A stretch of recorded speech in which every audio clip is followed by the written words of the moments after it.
Արդեն ցեղասպանությունը դա մեր պատմության անբաժան մասն է եւ այստեղ խոսքը տարածքների մասին չէ, այլ հիշողության, մարդկային տարրական հիշողության, քոսեփական ազգի պատմության։ Վստահ եմ, այստեղ գտնվող մեծամասնությունը ընտանիք ունի, ով այս կամ այն կերպ ցեղասպանությունից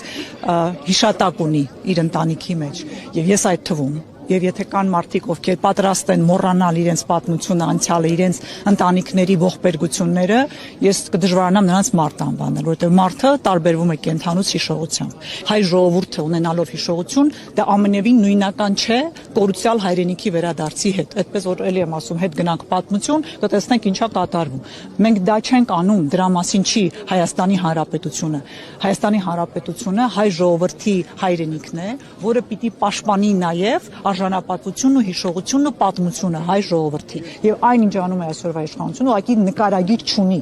նմանատիպ բան թշնամին անգամ չի կարողացել մեզ հետ վարվել եւ այսօրվա իշխանության քաղաքականությունը զուտ հարված է մեր ինքնությանը հայ լինելու մեր արժեքին դա արժեք է ինձ համար կոնկրետ եւ այդ առումով այստեղ ընդհանրապես դրա մասին չի խոսքը եւ չգիտեմ